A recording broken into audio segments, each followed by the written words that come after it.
Hi, I'm CJ. Today on Energy Talk, we're going to talk about energy and exercise.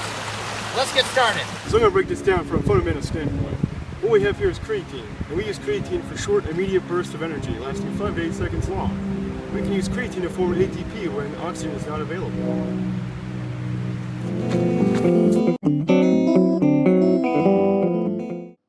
With a creatine kinase reaction, phosphocreatine is converted to creatine with the help of an enzyme called creatine phosphokinase. The creatine is synthesized in the liver and can be utilized and stored in the muscle.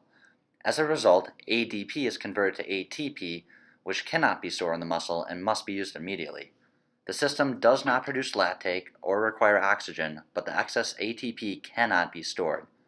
Alright, so our second energy system is a fast glycolytic system. So this is good when you're doing an exercise for about 5 seconds to about a minute. So here, let's take a look. Glycolysis typically starts with a single molecule of glucose, which is broken down through a number of steps into either pyruvate or lactate and generates a small amount of ATP along the way. If oxygen is present, the final end product is pyruvate, which we'll talk about in our next energy system. If oxygen is not present, lactate is the final end product. To give you a brief summary, anaerobic glycolysis results in 2 ATP, 2 NADH, and 2 lactate molecules. It doesn't require oxygen and can provide energy on top of the rapid pathways that we've talked about for up to 60 seconds. However, it doesn't produce enough energy for longer-lasting activities and forms lactate as a waste product. Lactate is often misunderstood as the bad guy with exercise, but really, this waste product can be converted back into pyruvate in the presence of oxygen and further utilized as a fuel source. Let's see if we can find someone using their fast glycolytic system in the wild here.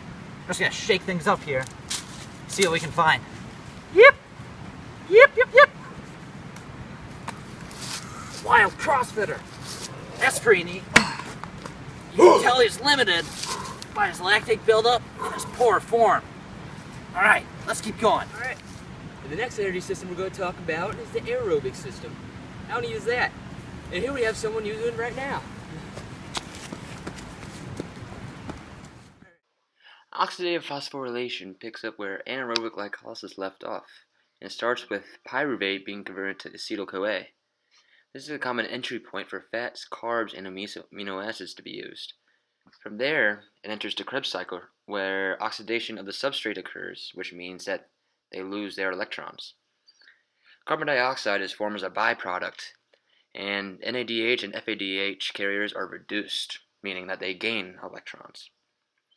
From there, they enter the electron transport chain, where the electrons are removed from NADH and FADH2, and passed along a series of carriers to convert ADP to ATP. At the end of the chain, oxygen accepts the electrons to form water. If oxygen is not available, oxidative phosphorylation does not occur.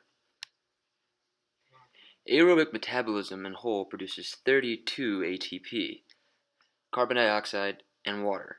If oxygen is present, it produces a lot of energy over a longer period of time and can utilize different fuel sources for longer activities, such as jogging, biking, or swimming for longer distances. In summary, all these energy systems are important and work together to provide energy for specific activities.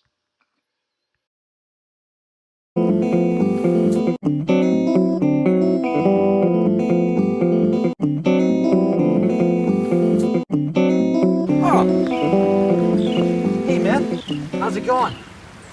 Do you have any advice for us before we say goodbye? Oh, we're gonna say goodbye? How neat is that? Okay, hello everyone. Before we say goodbye, I just have one thing to say. No matter how system you are using, no matter how fit you are, as long as you are running, you are good and you are better than everyone else. How neat is that? That's pretty neat.